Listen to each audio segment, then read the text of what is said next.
ఆంధ్రాలో దిగజారిన రాజకీయ పరిస్థితుల మీద సీనియర్ జర్నలిస్ట్ నాగరాజు గారికి సంబంధించినటువంటి ఒక కథనం చూద్దాం. గాలి నాగరాజు గారికి సంబంధించి ఆంధ్రాలో రాజకీయాలు ఈ స్థాయికి దిగజారడానికి జగన్, చంద్రబాబు ఇద్దరూ కారణం. రెండు పార్టీలను వీళ్ళు యుద్ధ శిబిరాలుగా మార్చేశారు. రెండు సామాజిక వర్గాల మధ్య చెరిగిపోని అడ్డుగోడలు కట్టేశారు.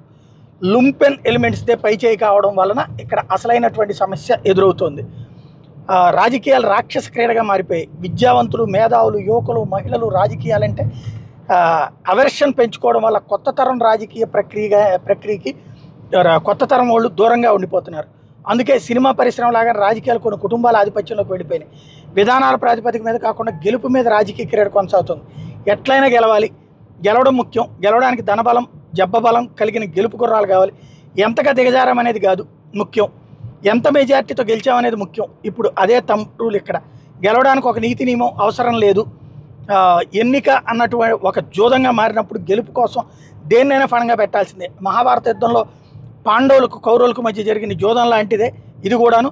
అక్కడ ఒక ద్రౌపది, ఇక్కడ కొంతమంది ఇల్లాళ్ళు. నిండు సభలో అక్కడలాగే ఇక్కడ కూడా ఒకరికి ఇల్లాలో కాకపోతే మరొకరి తల్లో అయినందుకు ఎన్నికలు అనేటువంటి జూదంలో వాళ్ళు ఓడినందుకు పరాభవం. అక్కడ వస్త్రాపహరణం, ఇక్కడ వ్యక్తి హననం. కురుసభలో లాగానే ఇక్కడ చట్టసభలో అదే వెకిలి నవ్వులు, దుశ్శాసనాలు మరిపించే మకిలి మనుషులు. వీళ్ళకు గాడ్ ఫాదర్లు ఆ ఇద్దరు. ప్రత్యర్థులను హ్యూమిలియేట్ చేసి ప్రజల భావోద్వేగాలను రెచ్చగొట్టడం, రాజకీయాలను ఇద్దరు నాయకుల మధ్య పోలరైజ్ చేసి ప్రజల్లో సెంటిమెంట్ రగలేయడం, ఇదంతా జరిగిపోయింది కదా. ఇప్పుడు ఎందుకు ఈ సోదంతా అనుకోవచ్చు. జగన్ పైన నిన్న జరిగిన రాయి దాడి, బాబు సభ పైన నేడు జరిగిన రాళ్ళ దాడి రెండు ఇప్పుడు దిగజారు రాజకీయాలకు బై ప్రొడక్ట్ కాబట్టే ఇదంతా చెప్పాల్సి వచ్చింది. బాబు జగన్లకు విజ్ఞప్తి, రాజకీయ ప్రక్రియను 11 మంది ఆడే క్రికెట్ మ్యాచ్గా మార్చేసి లక్షలాది మంది ప్రజలను ప్రేక్షకులాగా మార్చకండి. వీళ్ళని భాగస్వాములు చేయండి. వీలైతే మీ యుగోలను పక్కన పెట్టి పక్క రాష్ట్రంలోని ముఖ్యమంత్రి రేవంత్ రెడ్డిని చూసి నేర్చుకోండి. కేసీఆర్ బాత్రూంలో పడ్డం ఒక నాటకం అనుకుందాం. అయినా రేవంత్ యశోద హాస్పిటల్కి వెళ్ళి కేసీఆర్ని పరామర్శించి వచ్చాడు. ఓటుకు నోటు కేసులో కేసీఆర్ రేవంత్ను వేటాడి జైల్లో వేసి చెప్పకూడదు తినిపించాడు. అదంతా పక్కన పెట్టి ప్రజా జీవితంలో ఉన్న వాళ్ళు ఆగర్భ శత్రువులను కూడా వ్యక్తిగత శత్రువులుగా చూడకపోవడమే హుందాతనం అంటే.